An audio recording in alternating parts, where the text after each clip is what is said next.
All right. Karthik, we're live. Hi, yeah, how are you, my friend? I'm doing great. How you doing? Wonderful. Cold week here in San Diego. How's New York? New York is getting chillier. so, Yeah. um, I don't know if I'm ready for the cold weather yet. So Why not? that's true. You're still working from home though, or going to the office? Yeah, most of the time. I go to meetings here and there, but Yeah. there's no regular going to office. It's just really working from home office. Most of my clients, they don't want me in their offices anyways. No.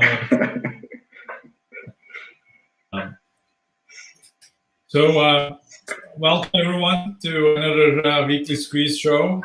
Your host, EO Breakers and Karthik. Every week we look at patterns of pricing data as well as trading opportunities. We look at high probability setups. We look at the market internals.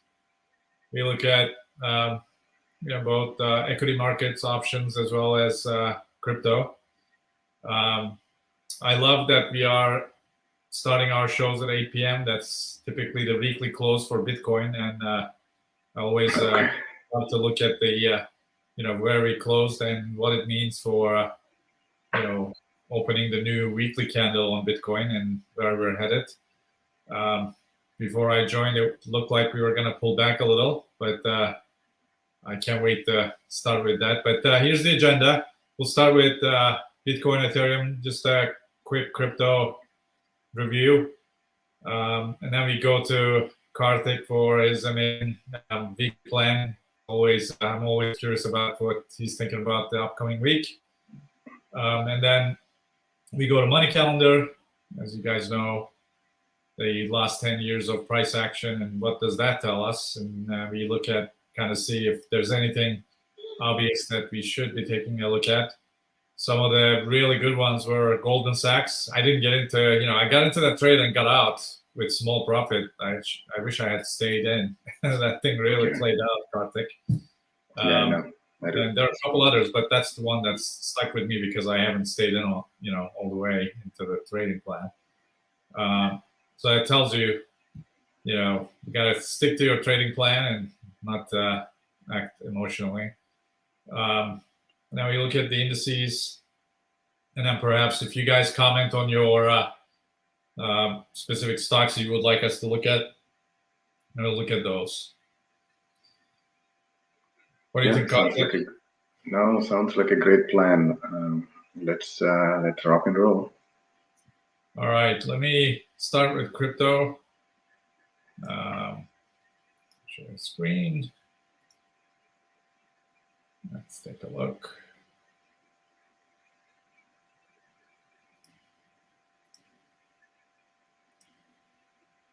So, this is the Phantom chart. I look at Bitcoin first, but if you're not in Phantom, this was my projection for Phantom. It's on track. I think I added more at this level. I've been in this for a while, but I added more here. I think we could go up to, $6 levels if we have a super cycle. So keep this on your radar. But it is really pumping. so I have a healthy bag of these. Let's see. Let's look at BTC though. That's probably the most important.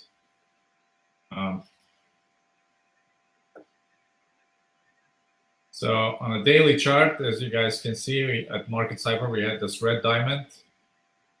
We have support here at 60,000 level, but I wouldn't be surprised if you go and kind of test this 57, 58,000 level.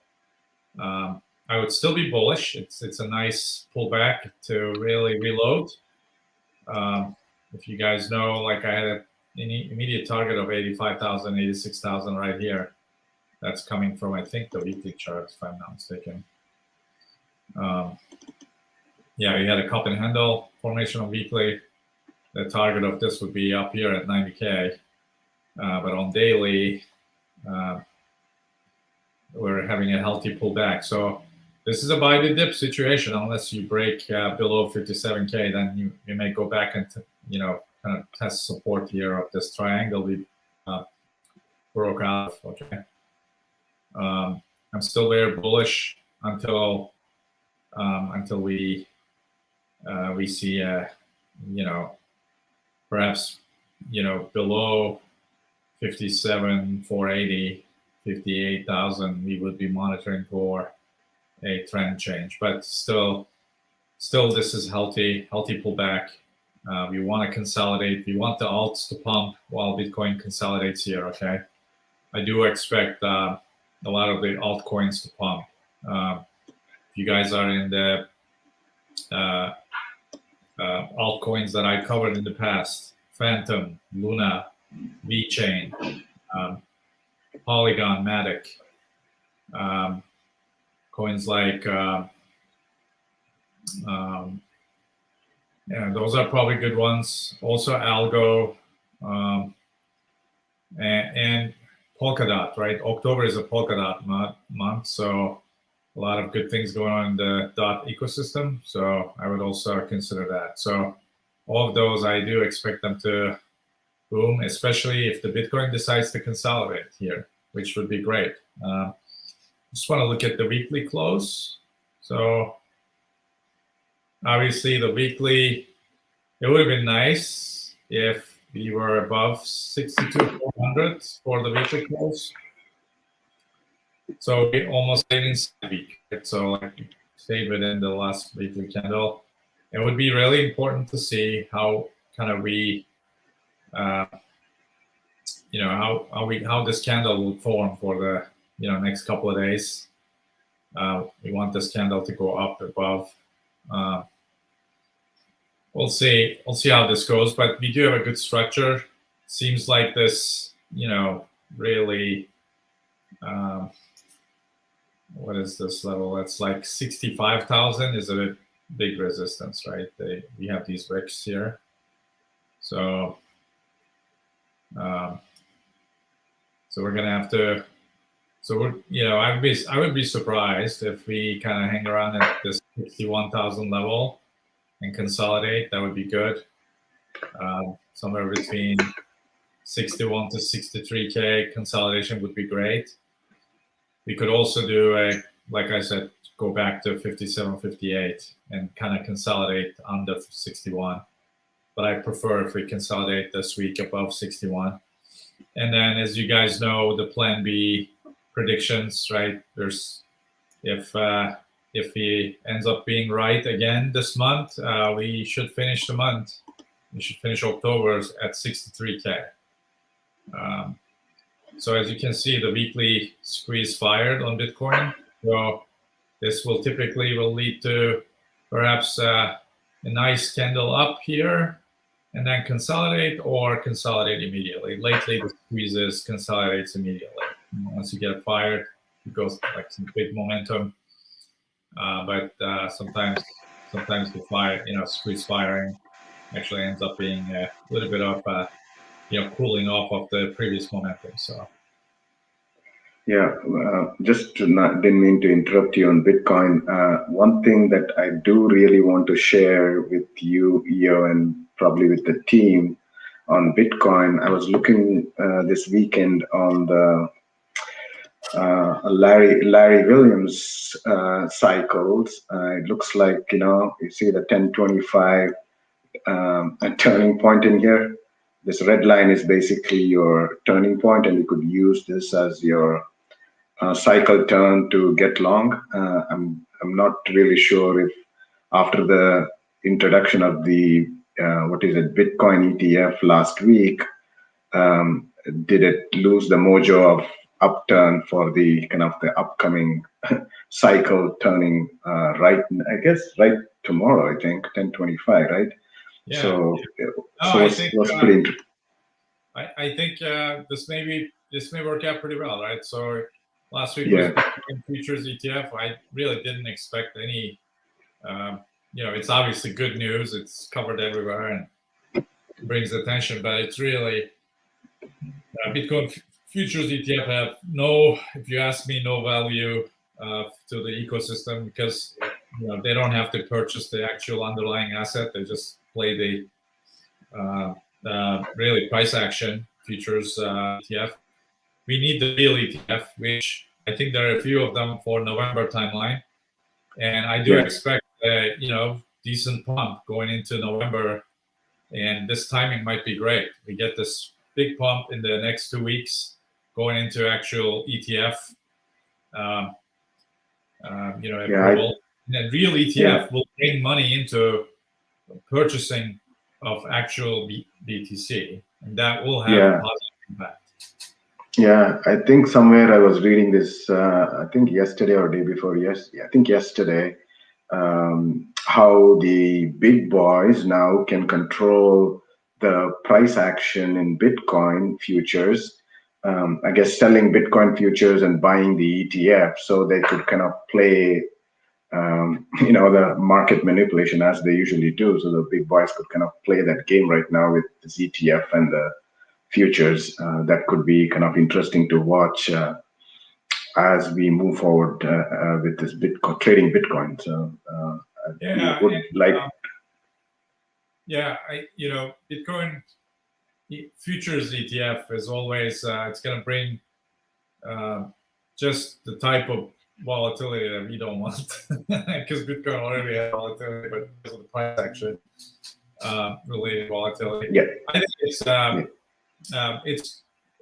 it's positive from news perspective. It has no impact on actual the price action, but it will create perhaps emotional price action if people take it seriously.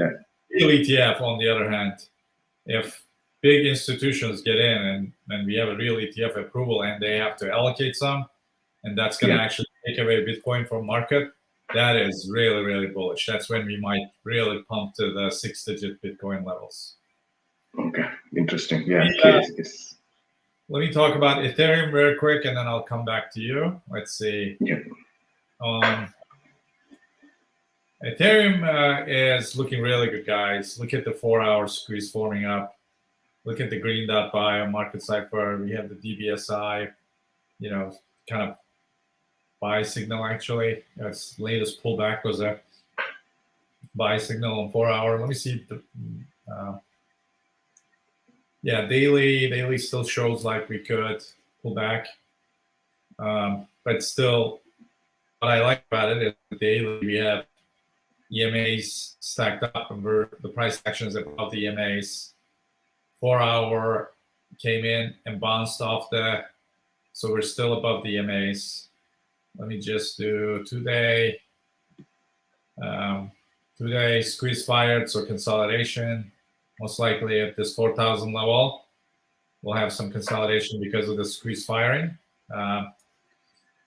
We may get like slow upward move, but typically you see the momentum wave coming down. So this indicates to me perhaps a consolidation. So the consolidation before the 3-day squeeze fires, that may really bump us up. And then I'm assuming weekly has weekly just fired. So Ethereum actually might go back and test the 4,200, 4,400 level. It looks like. Sorry, I didn't quite catch that. Could you please repeat it? Siri is listening to us all the time. So this weekly squeeze firing is interesting. I didn't realize this. But the 3-day squeeze is still on. So we may get the second weekly bar, which might mean 3-day would fire anytime soon. And we could go up. Oh wow, this is crazy. We could go up like to 4,800 level based on this 3-day. We'll see how that goes with Ethereum. Let me see on the lower 30 minutes. Yeah, this is going to go up. There are all these lower time frame squeezes as well. All right, so that's that. And then let me just quickly show again, some of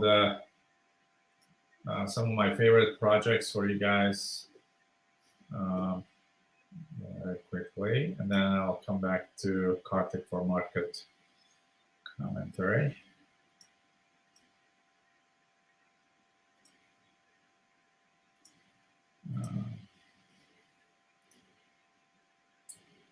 Let me see.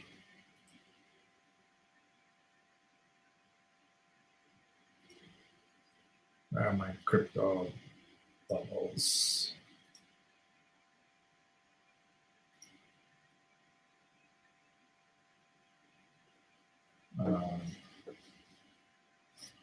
Where's that? Okay. Let's see.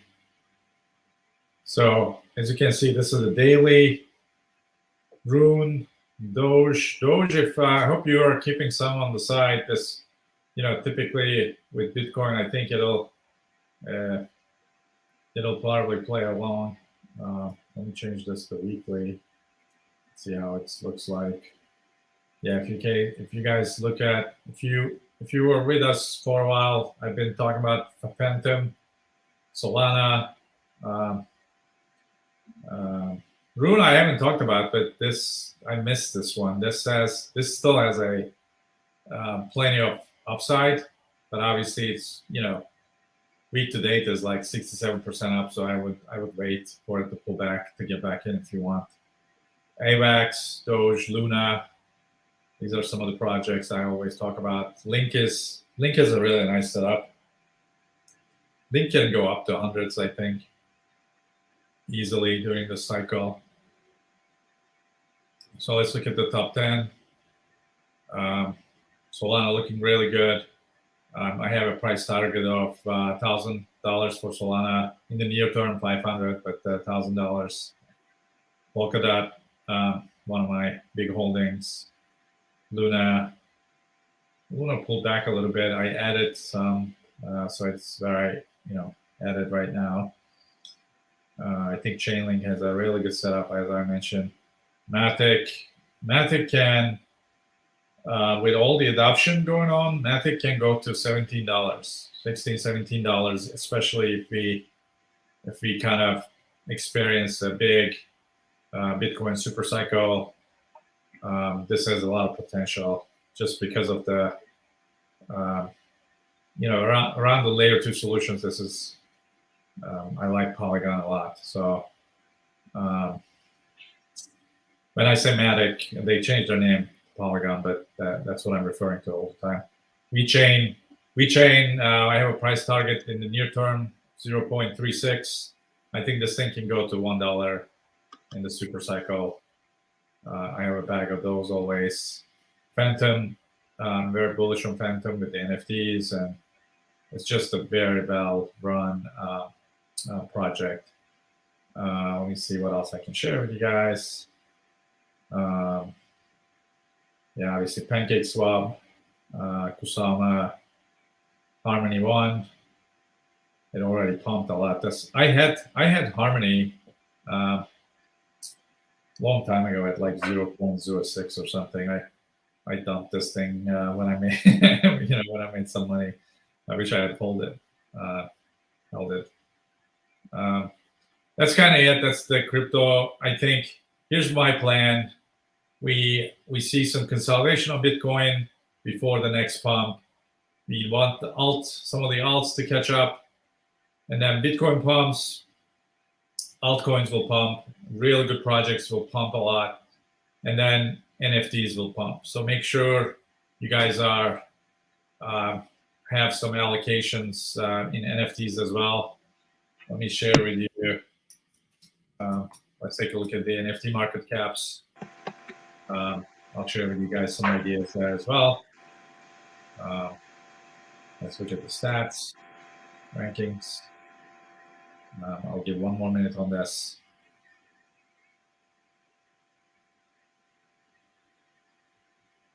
So some of my favorite projects: Doodles, Kaiju Kings, Jungle Freaks. Just Jungle Freaks has a really great potential, like Bored Ape Yacht Club. Okay, look at the floor on board. Hey, 34 Jungle Freaks, you can get in like right now at 138. This is a blue chip. These two, Kaiju Kings and Jungle Freaks, blue chip projects. Doodles still have a great potential. Head DAO, I have a whole bunch of them. Head DAO, basically what it does is fractionalizes investments into some of these blue chips. So if you don't want to put the big amounts to get into these guys, Head DAO buys one or two of those in their treasury, fractionalizes, and by owning their NFTs, you have a share of the big projects, right? Okay. So my favorites, Head DAO, Kaiju, Jungle, these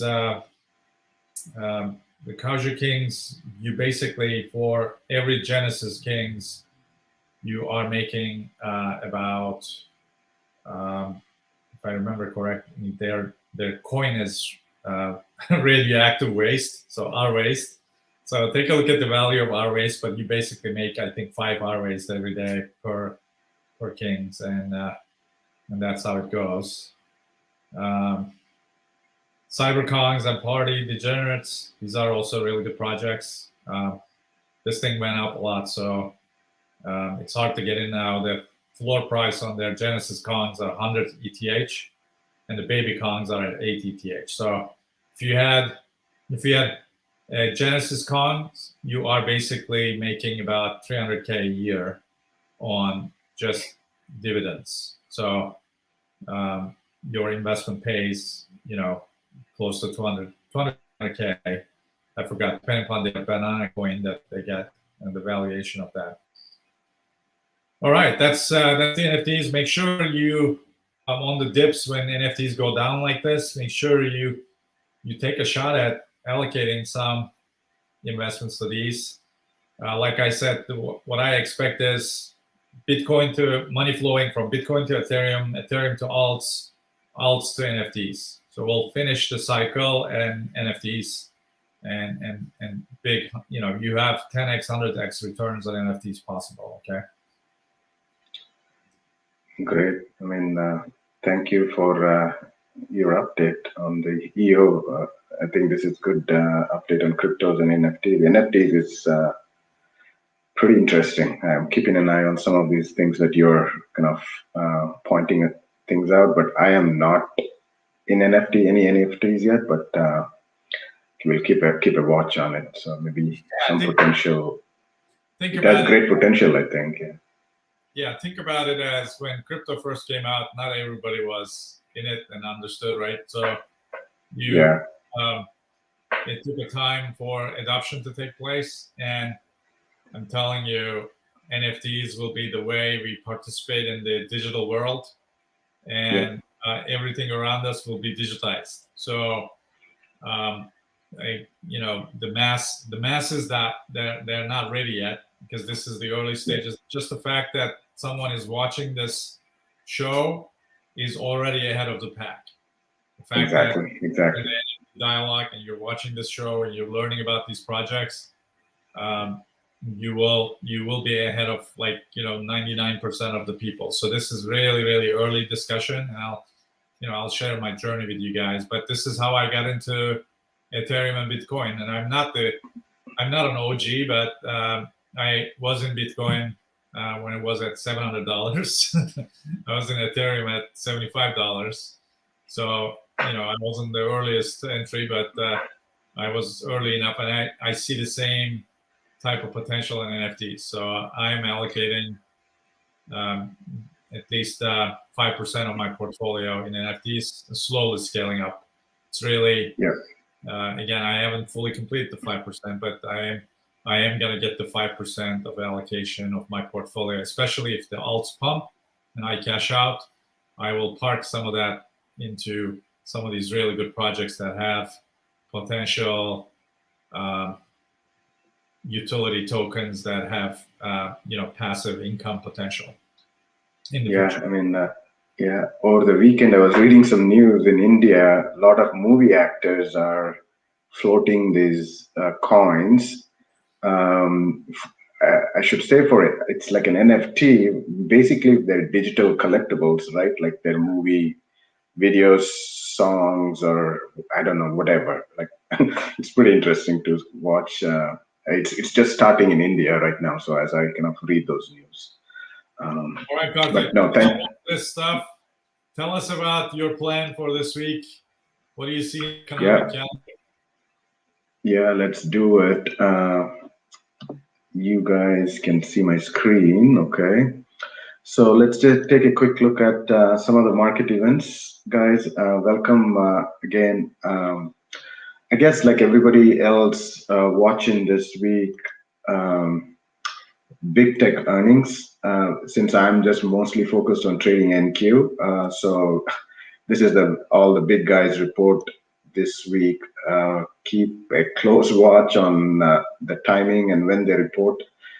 So we don't need to FOMO in on any of NQ trades, as you guys all know that I trade NQ on an intraday basis with some of the setups that EO and has built around the AI tool and Market Cipher. So kind of I'm leveraging that strategy to play the intraday NQ game. But if you are holding any NQ going into this events, big market moving events, so you just tighten up your stops and play them accordingly. So that's kind of big tech earnings coming up this week. I mean, there are other bunch of things here. You can always go into Think or Swim and view your calendar economic events. So if you go to market watching here and click on Econoday event here, you can see by each day some of the major market events like Case-Shiller home price index, new home sales, etc., etc. So that's how I keep an eye on some of the big market moving events during the week. I think as usual on Thursday there's some jobless claims and some I guess again the pending home sales and GDP coming up as well. And on Friday there's some CPI numbers and there's some GDP numbers at 5 o'clock. I don't know what this is, but I think the CPI numbers would be interesting on some of the international data coming out. But there's some core PCE numbers as well coming up on Friday. So this is how I keep an eye on some of the market moving events and as I trade next week. Let's just take a quick look at our NQ, right? Which everybody wants to know what I'm doing. This is my NQ's daily chart. I mean, as I want to kind of point out a couple of things from a structure and the environment perspective. Look at NQ versus ES. I'll kind of walk you through. That's at the highs, but NQ has not taken out the August-September highs in here, so it's still kind of lagging. But there's a lot of price overlap here in this range after this big move last, 1, 2, 3, 4, 5, 6, 7 days in here. So there's big price kind of overlap in here. So anything could happen with the big tech earnings, but I think the way I'm thinking about this right now, you see this blue line, guys. This is my 50-day moving average around, what is the level in here? This is around 15,175, 15,170, 175 kind of range. So that's the 50-day. So if it pulls back in here, let's see if it holds in support. That could act as a support since we breached the 50-day moving average. If it comes back in here and see if that holds as a support, and that could be a next leg back to the upside to test this 15,700 level. The reason only I say that is because the market, for me, from a structure standpoint, it's not really bullish, meaning I'm basically looking at this market as a distribution market. So anytime it comes back to these highs in here around 15,700, I'm looking for signals to short the market. And then obviously I look for a 50% retracement to take my profits in here. So it's right now it's right in the middle and a lot of price overlap in this region. So keep a close watch on how the NQ behaves going into the tech earnings next week. The one thing that I do really want to point out is this Ready Aim Fire Pro in here. It's at the oversold, above the oversold level. This red dotted lines, hopefully you guys can see it. But I don't have a signal for short yet. But compared to ES, if I take a quick 2-minute overview on ES, you will see that, where is my ES? Opens up. Give me 1 second. All right, there it is. See, ES, it's taken out this August, September highs, guys.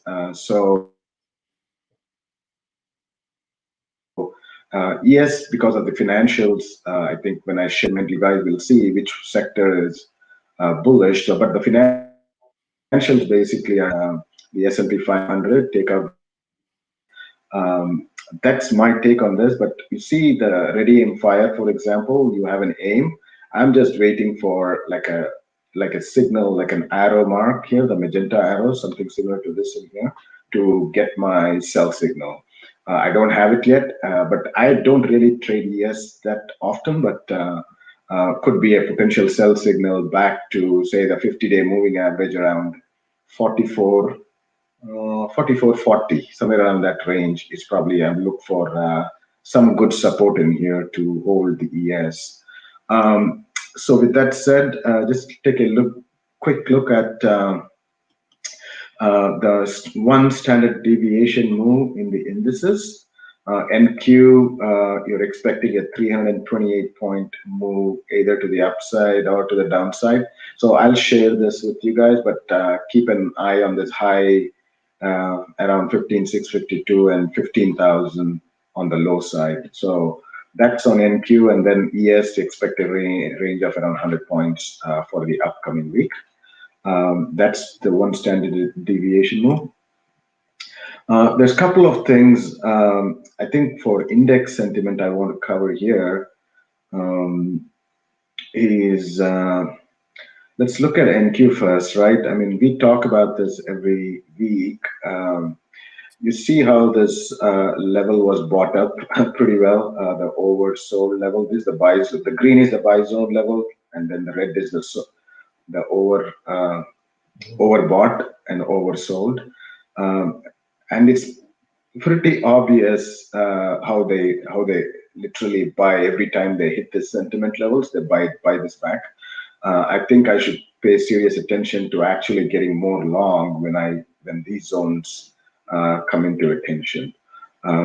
Right now we are in no man's land in the middle. I mean, there could be some, like, this could show up a little bit upside in here before we try to get short on NQ. Look at ES, guys.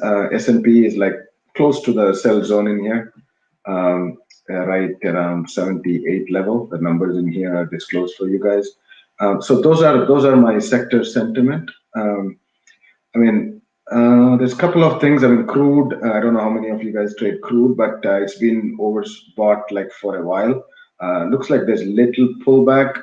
I don't see much pullback on the overnight session tonight, but I do have some short position on crude, trading with USO put positions, but let's see how this plays out next couple of weeks.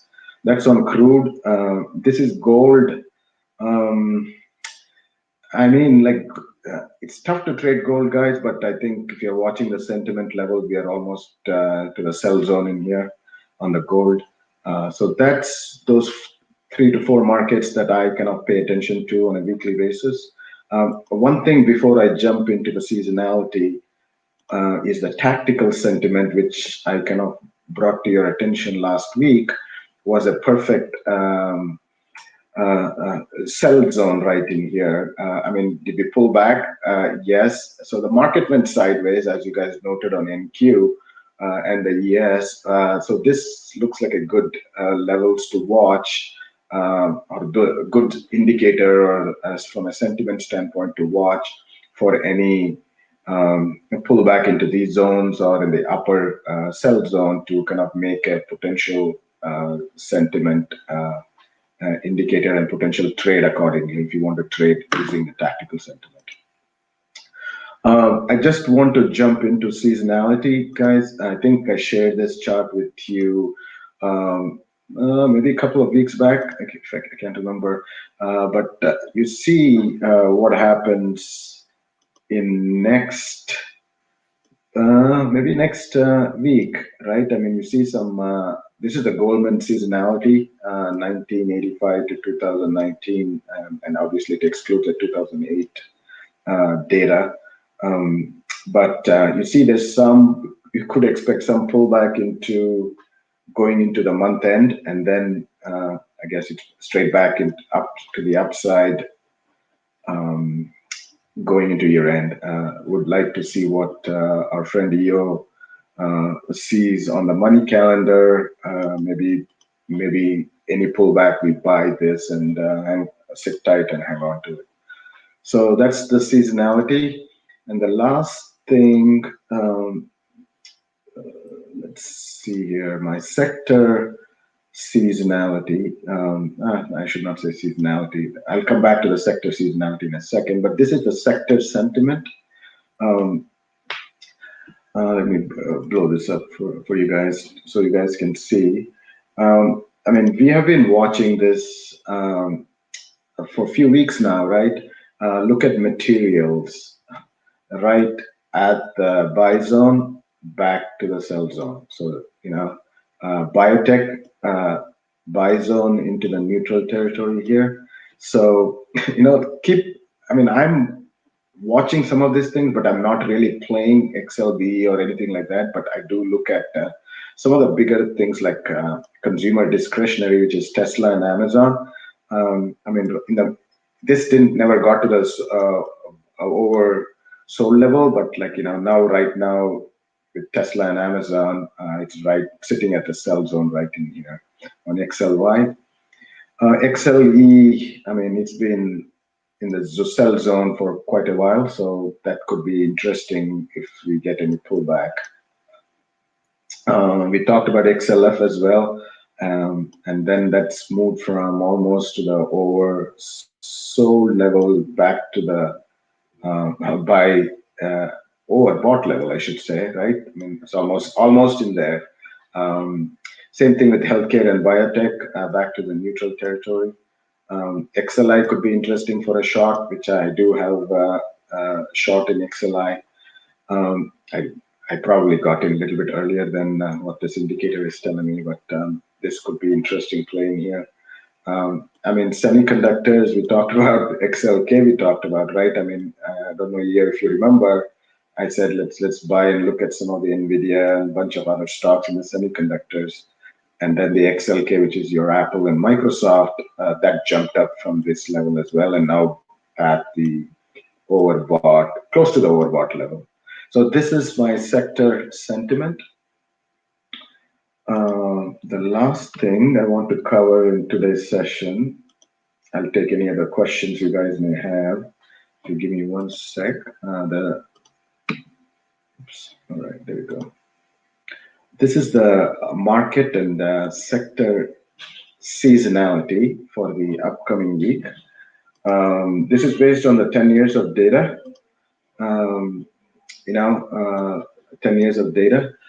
This is the last for the next 1 week. I mean, you do see some kind of performance in here, which could be negative, especially with the energy going into seasonality standpoint, and also the real estate as well. I think the big thing I'm keeping an eye on to get into is the XLF, because going from a seasonality standpoint, like going into 1 month and 3 months down the line, it's pretty bullish with interest rates and bonds reaction and all those kind of things. It could be a good sector to invest in and hold on to for a few months. And then along with that, this one I just do want to point out, which is contrary to what the sector sentiment is indicating. The seasonality for XLI is bullish going into next 3 months. I mean, there are other sectors. I'll share this with you guys, but if you guys have any questions, I'm happy to address. That's my take on the market, CEO. Would love to get your views on MQ and the other things that you're looking at from a money calendar perspective as well. Yeah, let me take a look at the indices very quickly before we go to market money calendar.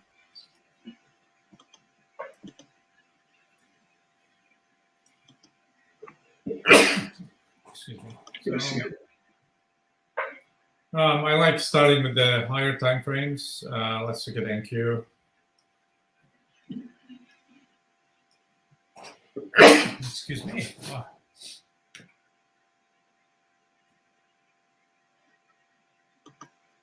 So on the weekly chart, as you guys can see, we got this pullback, but then we maintained the EMA support. So that's in the long run bullish for NQ, even though, you know, we felt the pain of the pullback. Because if you look at the symmetry going back, you know, as far as I'm concerned, the bullish trend is still intact, and we're, you know, we bounced back on the, you know, the support zones, and the EMA stack on the weekly looks good. Although, you know, we'll see if there's more juice or if this is where they kind of roll over from. We'll see. We'll have to see if you can see the momentum wave. It looks like we're going to make a smaller momentum wave. VWAP is, you know, crossing the zero line, so it's still positive. But the smaller momentum wave with perhaps a trigger sell, something like this, might indicate kind of like, as you guys see, like we had the bigger down move, and then we did the smaller kind of rollover. I think similar thing is possible here. Probably do like a N, and then kind of I'm thinking we're going to be, you know, doing something like that. This kind of would be if this momentum wave completes that way. That's on the weekly. Let me see if daily looks any different. Yeah, daily looks like we will do that. And if you can look at the DBSI, market cyber DBSI indicates pullback, and momentum wave coming, money flow coming out to this, guys. This is right here. This is money flow coming down, momentum wave coming down. So it still doesn't mean you should short, but the only thing is we have a balancing squeeze histogram going on the opposite. So it could be a consolidation here until the squeeze fires, and it would be a small pullback, and we'll see how that goes. But that's kind of what it looks like. Let me just look at 4 hour. Yeah, 4 hour clearly indicates more pullback. So let's get rid of this.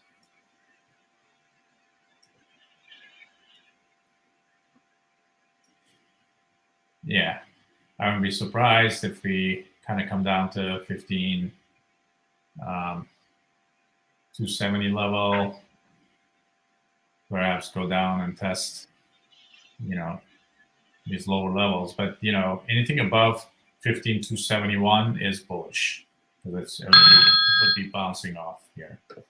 Let me just look at the ES.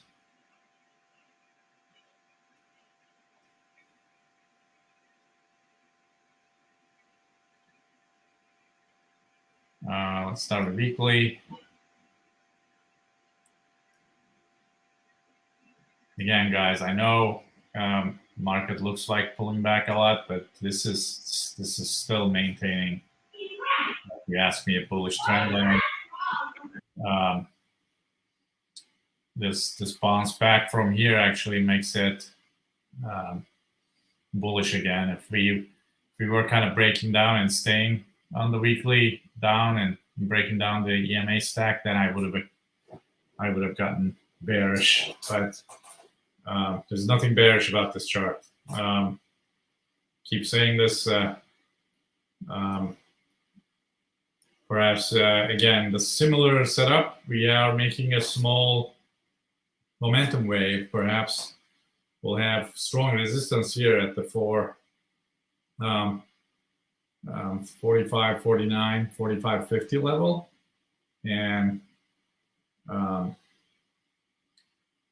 you know,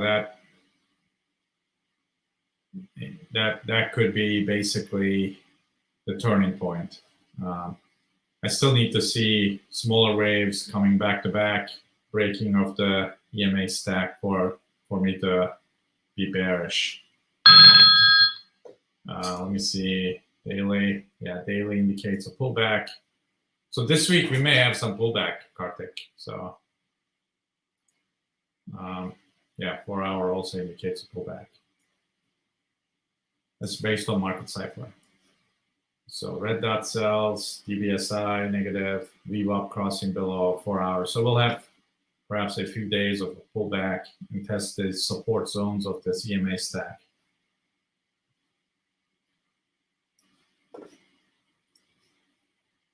All right, let's take a look at the money calendar.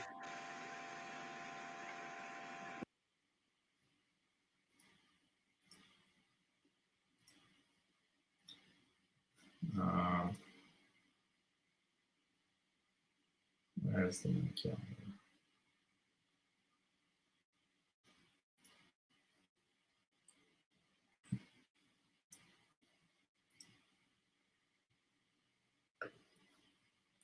All right, I think we reviewed last week October in general. So we do have a very green October. I think we probably haven't felt it just because of NASDAQ, but I think, you know, when it comes to, we'll see how the remaining part goes. And, you know, this is the historical, as you guys know, the money calendar looks at the last 10 years and looks for repeatable patterns across stocks. And if there are large number of them, then the calendar shows more green than red or yellow. And so far, in terms of individual stocks, we kind of picked from the calendar. They actually did pretty well in line with the calendar. Before I dive into tomorrow and look at the days, if you look at November as well, November also mostly green. You know, some yellow, perhaps some pullbacks on certain stocks, but so basically, based on the last 10 years data, let's see what does it look like for the 25th. Again, I think what I like looking at in money calendar is last 10 years, 10 out of 10 trades like LRCX, United Rentals, this MDY. Those are, and I want to see a high power meter. So, basically, we always have LRCX until the end of the year, I think, because it's supposed to continue to go up. So we have LRCX every week. But let's look at the 100%, other 100%, United Rentals. Look at this chart, guys. If you were to enter a trade on October 25, buy the stock, and you exit on December 2nd, you would have consistently made money. It's 100% accuracy, 10 out of 10. Obviously, you know, this is historical data. It doesn't mean this could be the year that it doesn't do that, right? But the data is on our side. If you take a position based on the money calendar and the trade setup that may be in the charts, right? You would make, on average, $13 trade, and that's a $13 positive move. the max profit would be a $53 move. Okay. Yeah, they report earnings next week here on 10/28, so could be a factor. Yeah, that may be a factor. Let me see. I was going to look at the chart, but let's keep this in mind. We'll come back to it. Let's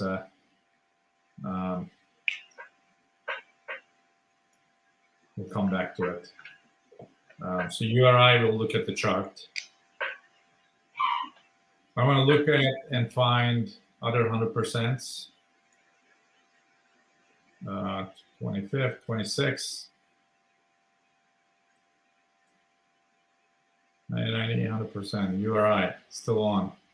So we'll look at URI. Oh, MDY we didn't look at, which was also Monday. Look at this, guys.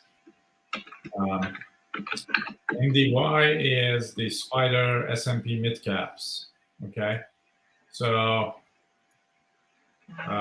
this looks really good.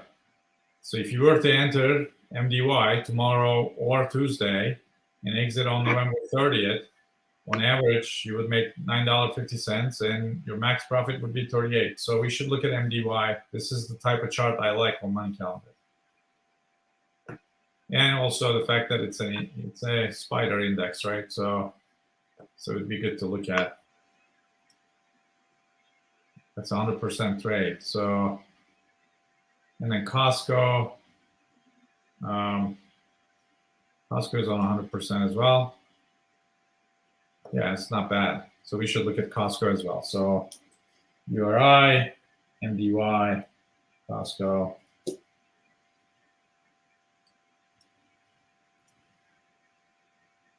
Was there anything else interesting on this chart? There are 90% semiconductors. It's not good. Compared to the ones we looked at, because that wasn't a good chart. Let me see. HM. Nope.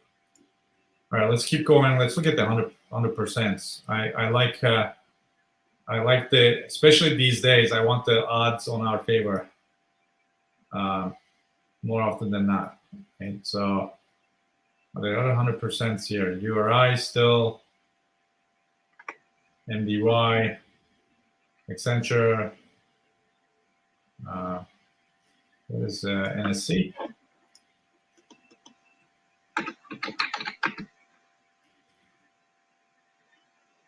Okay, that's Norfolk Southern. It looks pretty good. NSC looks pretty good. If you enter October 27th and exit on December 2nd, you're looking at an average trade of $8. Although I don't like this late years of turning down and then having a high bar, so we can skip this one. TER we looked at, URI we looked at.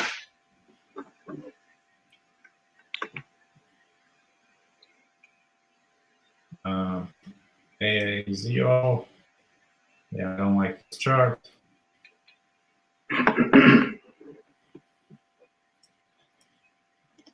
Anything else? Any other percents? XPI. Yeah, can we look at that? That's the biotech, I think, ETF. Yeah, it looks really good. So we should definitely look at XPI. Okay. So that's 27 entry, December 1st exit. Okay. On average, you would make close to $5, max profit 19, and it's increasing profits, right? Year to date, 10 years. So that's good. So that's, you also want to catch the repeating trend to be higher.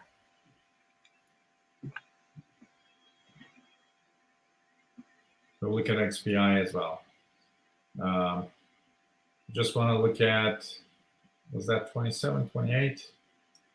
Let me see if it was 28.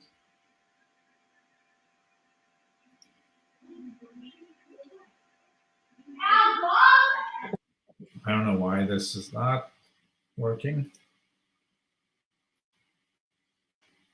Let me reload this.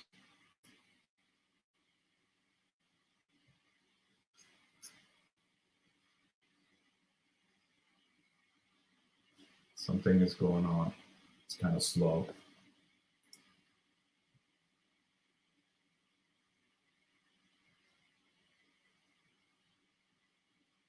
All right, so let's look at this. This is the 28, 100%. Oh, Honeywell. Let's see.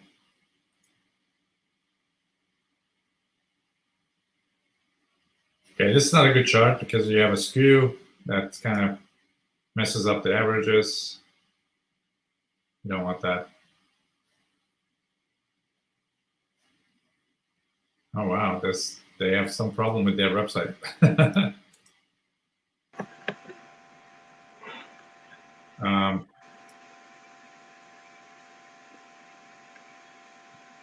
All right, so let's take a look at other 100%.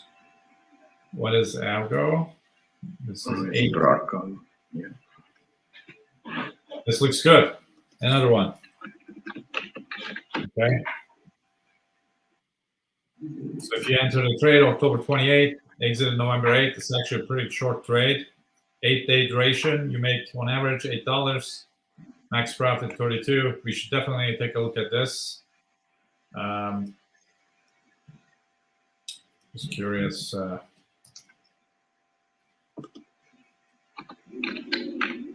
Broadcom? Is that what it is? Yeah. Maybe Yeah, it's Broadcom. Okay, so that might actually work. That's a good start. You should take a look. All right, so we got some good lists. Let me just look at the Friday as well, and then we should look at those charts of those selections. I like the fact that URA is on the list. Okay, we have DIA. Looks okay. We have better setups. Let's see if there's another.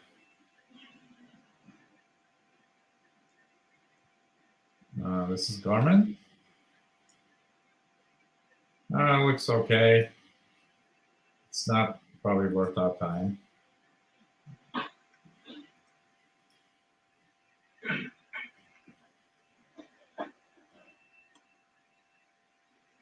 Okay, I think we have enough on the list. 3M, guys. This may be interesting. Actually looks good. So we should look at 3M as well. That's a Friday trade. It's 1 month, October 29th to November 30th. Max profit $20. On average, $6 you're making. It's not the perfect chart, but still, it's it's kind of you get some good returns on this trade overall. So let's take a look. Let me share my. Let's look at the charts.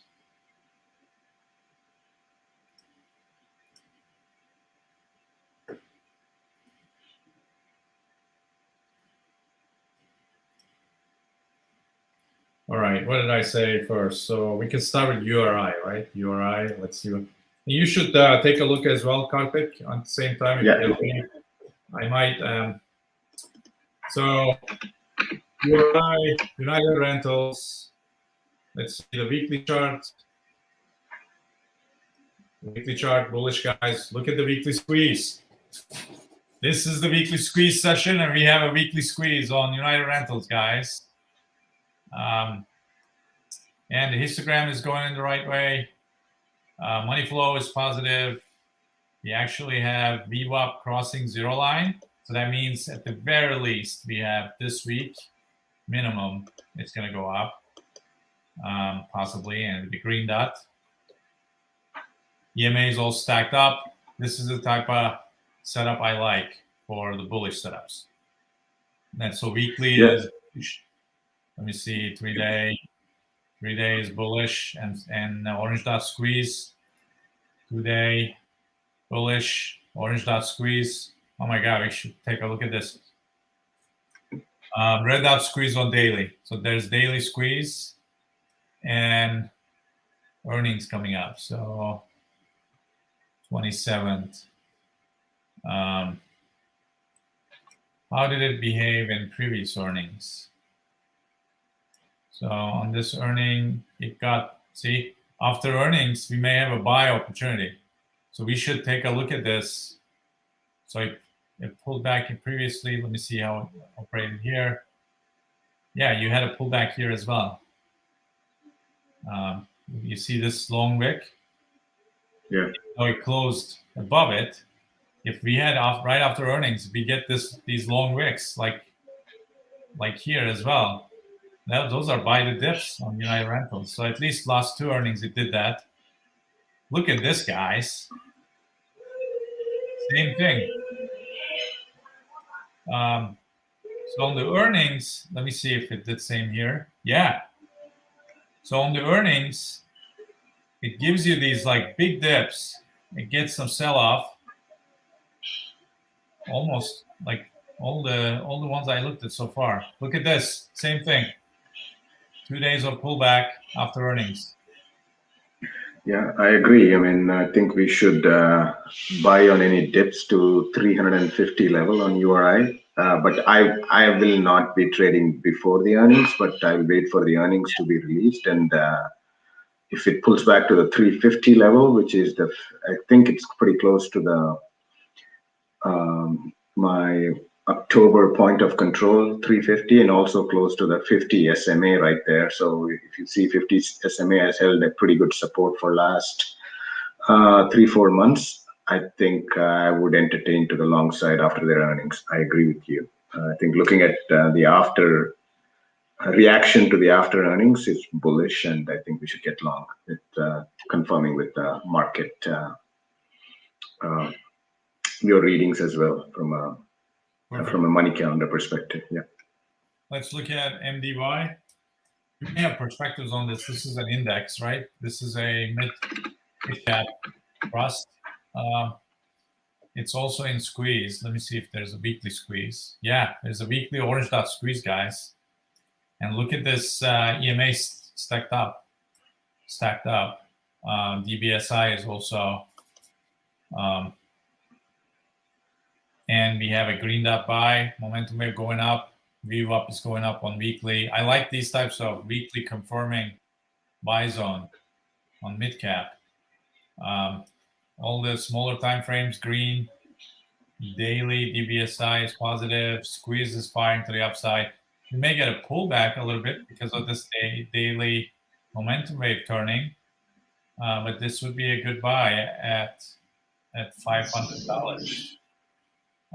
Yeah, I think I do have 494 or 495 as a 50 SMA support level, so I would entertain buy to the long side there. But I really don't know what the mid cap. I've not traded this MDY, but I would definitely look at some of the underlying stocks in the mid cap 400 ETF and see what this relates to. And I think once I digest that information, I will trade it to the long side as you recommend. I think that's a good idea. Yeah, I mean, let's watch this. I never traded this either, so I have no idea how it behaves. Let's look at XBI. I'm interested. Yeah. I like that. Yeah. Let me see weekly. Oh, its weekly is very ugly. So as you guys see, like the other two, we saw like really bullish, strong support, right? Stacked up EMAs. Those are like the right setups. Like this is in squeeze, weekly squeeze as well, but histogram pointing to the down, money flow coming down, momentum wave coming down. But it held up this level of 118. Yeah. Well, so if it tests there, kind of doing these. I don't know. I'd be careful with this one. It's look at the blood diamonds. DBSI is negative. Yeah, this is not a buy for me, guys. although the 4 hour is showing up, momentum turning up, and money flow turning up. So perhaps it may be getting there. This would be something I would watch for trend change. But right now, it doesn't look good for the bullish side. Okay. Yeah, a couple of things I want to want to look at XBI, guys. Go ahead.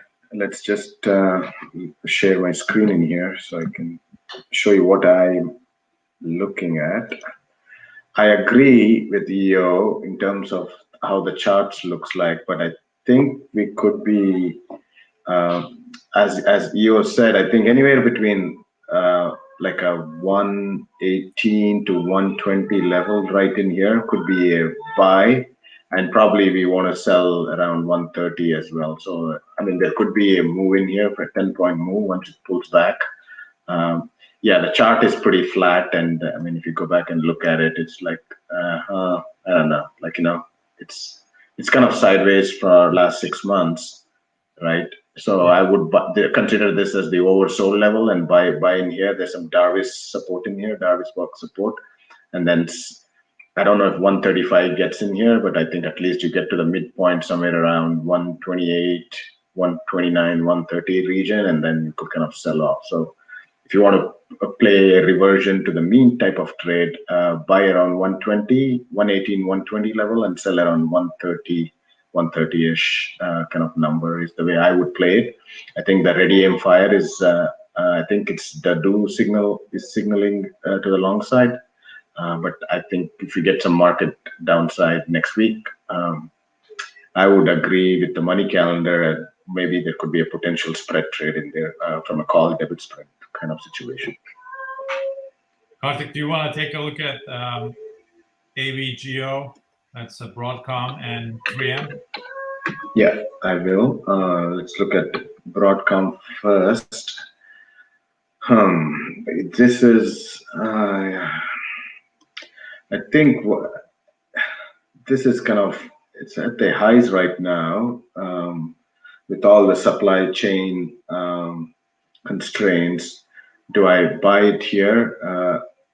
No, I wouldn't entertain to the long side in here, but I would wait for some pullback around 495 to 500 region. And I think that's where I would entertain to the long side. I mean, also look at this Ready Aim Fire Pro, right? It's signaling a potential sell kind of sell. It's in the sell zone right now. So, I mean, yeah, I would trade it to the long side, but I would wait for some pullback, guys, before I entertain anything on AppGo to the long side. I think these were for, if I'm not mistaken, these were for like the Friday. So we may have enough days to have enough pullback. Okay. Yeah. On these. Yeah, the squeeze looks like squeeze has fired, 2 days into it. So, I mean, if we do revert back, as I said, so to the, to the mean around 21 EMA, we would kind of buy on Broadcom. Let's look at triple M, right?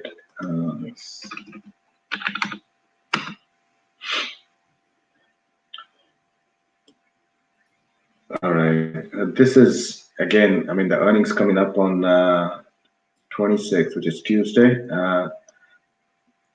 I mean, I don't know. I think it's all playing earnings is always like a crapshoot for me. So I would wait for the earnings to be released. I don't know. You have any kind of indicators that shows how the earnings came out last time? I mean, this chart looks pretty bad in terms of the indicators and some of the things I look at is all sideways, sloppy kind of action right in here. Looks like 50 days around 185. If we do get around this zone, I would sell it. But if you want to buy and want to play onto the long side, 175 is the buy zone, and then I would sell around 185. So that's like 10-point move on MMM, guys. Back to you, Leo. Yeah, I'm looking at it. I was actually looking at what it did last time before earnings. So